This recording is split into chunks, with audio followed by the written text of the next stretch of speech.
Kalian tahu nggak sih berita yang lagi rame, berita yang lagi dibahas banyak orang? Yaitu mengenai kenaikan pajak dari 11% menjadi 12%. Nah, jadi per 1 Januari 2025 pajak kita akan naik dari 11% menjadi 12%. Kesannya tuh dikit, naiknya cuma 1%. Padahal 1% itu bisa mempengaruhi semua kebutuhan. Dengan kenaikan pajak ini akan membuat hidup kita semakin sulit. Masalahnya ada di mana sih? Masalahnya satu, pengangguran masih banyak. Yang kedua, lapangan pekerjaan nih masih susah banget. Yang ketiga, gaji rata-rata di Indonesia itu masih kurang buat kebutuhan. Ditambah sekarang pajak akan naik 12%. Ini semua ini habis sama pajak nih. Nah, setelah saya baca dari berbagai media dan berita, dampak yang akan timbul dengan naiknya pajak 12% itu apa aja sih? Nih aku sebutin ya. Nah, yang pertama ada di masyarakat dengan penghasilan rendah dan menengah. Daya beli yang akan menurun. Kenaikan pajak 12% ini akan mempengaruhi daya beli masyarakat, apalagi masyarakat tersebut masih mengandalkan gaji tetap. Adanya penyempitan konsumsi. Mungkin dengan naiknya pajak ini, banyak masyarakat yang terpaksa mengurangi konsumsinya mereka. Ditambah lagi barang-barang yang biasa mereka beli melambung tinggi harganya karena pajak tersebut. Dan ini akan mempengaruhi penurunan kualitas hidup. Katanya mau menjadi Indonesia emas, tapi malah menjadi Indonesia cemas. Nah, yang kedua yang terkena dampak dari kenaikan pajak ini adalah UKM, usaha kecil dan menengah. Dampak bagi UKM ini, satu, peningkatan biaya operasional yang akan melambung tinggi. Dan kesulitannya mereka akan pengelolaan pajak. Yang ketiga yang kena dampak pajak 12% ini ada di sektor industri. Yang pertama ada industri otomotif, industri properti, industri elektronik. Nah, barang ini semua akan kena pajak 12%. Juga tentunya mempengaruhi sektor impor maupun ekspor. Nah, di ekspor ini bisa terhambat karena harga barang menjadi lebih tinggi di pasar global. Yang keempat dari dampak ini ada di sektor perdagangan dan jasa. Siap-siap juga bagi ibu-ibu karena bukan cuma barang mewah, sabun, deterjen, sampai pakaian, kayak shampoo, kecap. Kebutuhan sehari-hari ini akan dikenakan pajak 12%. Gak bisa kita pungkiri, mau kita belanja di pasar tradisional ataupun supermarket, jika pajak ini naik, maka semua kebutuhan pokok akan naik. Inilah daftar barang dan jasa favorit Gen Z katanya, yang kena PPN 12% di 2025. Kuota internet, Netflix, Spotify, tiket konser, kopi susu, cicilan motor, game online, TV, kulkas, multivitamin, tiket pesawat. Padahal ini semua kebutuhan, semua kalangan, bukan cuma Gen Z. Kuota internet, semua kalangan, Netflix juga, Spotify, konser, game online, bukan cuman Gen Z, tapi Gen Alpha pun udah pada beli game online. Ini dan selisihnya sangat lumayan menguras kantong ya, bisa kalian lihat sendiri. Pemerintah seharusnya lebih bijaksana dalam merumuskan kebijakan pajak, karena ini adalah langkah yang beresiko menguras kantong rakyat kecil. Apakah pajak 12% ini benar-benar untuk kemakmuran rakyat? Atau mungkin hanya justru menguntungkan segelintir pihak? Kami berharap pemerintah mendengarkan suara rakyat yang semakin hari semakin terhimpit dengan kebijakan-kebijakan yang malah memperburuk keadaan. Jangan sampai kebijakan ini malah mempengaruhi ketimpangan ekonomi yang ada.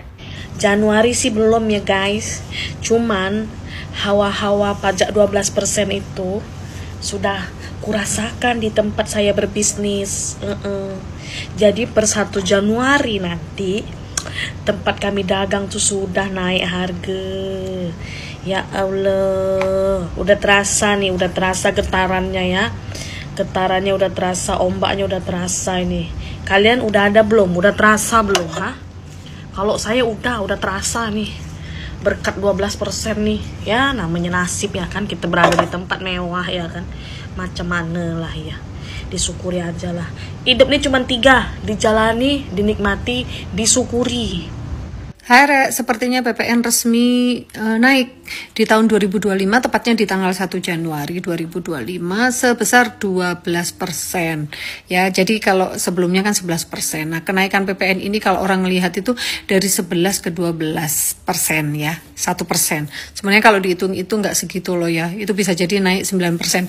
Itu aku udah ngitung gitu, mungkin orang-orang yang lebih paham itu bisa menjelaskan. Jadi menurut aku ini ya sangat memberatkan ya. Sebagai pengusaha, walaupun PPN itu dikenakan katanya untuk barang-barang yang mewah, tapi itu nanti dampaknya itu bisa di semua sektor yang akhirnya semuanya serba mahal. Contoh aja ya, sekarang kayak rumah sakit yang memang golongannya mungkin menengah ke atas itu kena pajak. Terus kita bayar pakai kris itu juga akan dikenakan PPN sebesar 12%. Sebagai contoh ya, aku ini kan bisnis di bidang ayam gitu ya, trading ayam. Nah, sekarang dari sisi peternak aja, pakan ternak, pakannya ayam itu pasti akan juga merasakan kenaikan PPN gitu loh. Nah, kalau pakannya semakin mahal, otomatis biaya produksinya kan juga semakin tinggi. Nah, kalau biaya produksinya tinggi, akhirnya harga jualnya juga harus tinggi gitu loh. Karena kalau dijual dengan harga tetap, kan juga rugi, peternak banyak yang kolaps. Padahal di tahun 2022, 2023 setelah pandemi itu banyak peternak-peternak yang gulung tikar. Nah, dari sisi konsumen ya, yang beli daging ayam itu juga akan merasakan dampaknya bahwa ayam itu akan juga semakin mahal, yang mengakibatkan juga orang akhirnya mengganti tidak harus makan ayam, mungkin bisa diganti dengan tempe atau apa. Nah, itu dampaknya kalau dari sisi bisnisku. Menurut pemerintah, kenaikan itu hanya untuk barang-barang yang mewah. Nggak bisa, itu saling berkaitan gitu loh. Jadi kalau misalkan kayak rumah sakit, kemudian rumah sakit yang mungkin kelas menengah ke atas, lalu kemudian sekolah-sekolah swasta yang internasional juga kena dampaknya. Ya mungkin yang disampaikan itu hanya untuk barang-barang yang mewah gitu. Tapi secara tidak langsung, saya yakin itu dampaknya akan ke semua sektor bisnis, ke semua ekonomi itu pasti. Katanya dibandingkan negara lain seperti Turki, termasuk PPN Indonesia itu masih rendah karena seperti di Turki itu sudah 20%. Lalu bandingkan aja dengan UMK-nya. UMK-nya Indonesia itu juga UMK yang nomor 5 terendah di dunia deh kalau aku nggak salah baca gitu.